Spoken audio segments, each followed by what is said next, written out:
एकमेकांसंगे राहू. एका बागेत एक झाड होते. आकाराने ते खूप मोठे होते. त्याच्या फांद्या आकाशाच्या दिशेने वळत जाणाऱ्या. फांद्यांना फुटलेली कोवळी लालसर पालवी, मग त्या पालवीचेच हिरव्यागार पानांत रूपांतर व्हायचे. पावसाळा आला की पानापानांना पिवळी पिवळी फुले डोकावत. पुढे त्या फुलांतून छोटी छोटी लाल फळे येत. बागेत आलेला प्रत्येकजण तिथे थांबायचा. कौतुकाने पाहायचा. मुले यायची. बुंध्याआड लपायची. लपाछपीचा खेळ रंगायचा. पिवळी फुले पाहून काळे काळे भुंगे यायचे. पिवळसर फुलचुकी यायची. मध गोळा करायची. भुंगे फुलांभोवती पिंगा घालायचे. फुले बहरली की आणखी वेगळीच गंमत यायची. पोपट, मैना, चिमण्या, कावळे सगळे पक्षी यायचे. किलबिलाट करायचे. फळांचा मेवा खायचे. तिथेच फांद्यांवर झोके घेत बसायचे. असे फार सुरेख झाड होते ते. एकदा काय झाले, सर्व फांद्या एकाएकी ताठरल्या. आपल्या सोबत्यांना म्हणाल्या, बरं का पानाफुलांनो, केवळ आम्ही आहोत म्हणून तुम्ही जगताय. आम्ही मोडून खाली पडलो ना तर तुमची काही धडगत नाही. ते ऐकून पाने चिडली. फांदीला म्हणाली, स्वतःकडे एवढं महत्त्व घ्यायचं काही कारण नाही. आमच्यात हरितद्रव्य असतं. आम्ही सूर्यप्रकाश घेतो आणि तुमच्यासाठी अन्न तयार करतो. पानांप्रमाणेच फुलंही बिथली. आपली बाजू मांडू लागली. अरे वा रे वा, आमचं महत्त्व कुणालाच कळू नये का? आम्ही आहोत म्हणून फळं तयार होतात. हे ऐकून फळे कशी गप्प बसणार? तीही शांतपणे आपली बाजू मांडू लागली. अरे, फळं हीच झाडाच्या आयुष्यातील परिपूर्णता आहे. आम्ही आहोत म्हणून पक्षी इकडे येतात. आमचा आस्वाद घेतात. बिया तेवढ्या मातीत टाकतात.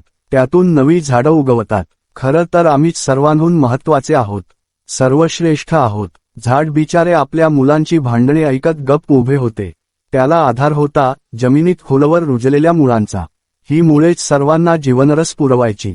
त्या मुळांनीच झाडाच्या कानात एक युक्ती सांगितली. थोडे मनाविरुद्धच, पण झाडाने मान डोलवली.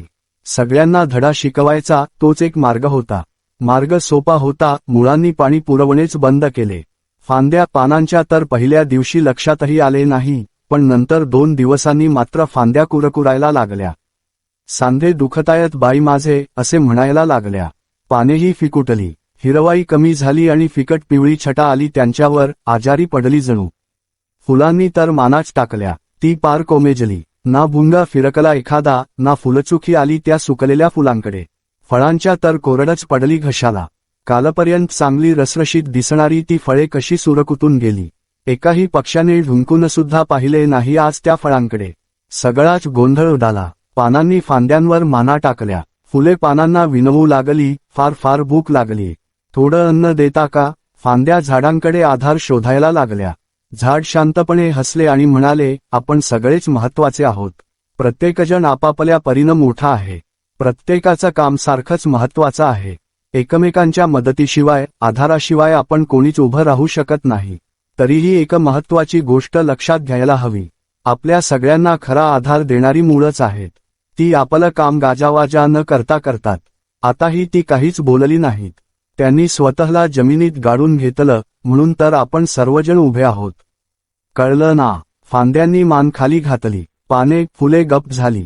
फळांना लाज वाटली. सर्वांना पश्चात्ताप झाल्याचे पाहून मुळांनी एकदम पाण्याचे जणू कारंजेच सुरू केले आणि मग गंमतच झाली. पानांनी फांद्यांच्या गळ्यात गळे घातले. फुलांनी पानांना घट मिठी मारली. फळे फुलांच्या हातात हात घालून बसली. झाडाने आपल्या मुलाबाळांकडे पाहिले. आता ती वेगळीच दिसत होती. एकमेकांशी प्रेमाने वागणारी, गुण्यागोविंदाने राहणारी. मुळांनी सांगितलेली युक्ती अचूक लागू पडली. गुणकारी ठरली. याचा झाडाला आनंद झाला. संध्याकाळचा मंद वारा सुटला. झाड पुन्हा सुखाने डोलू लागले.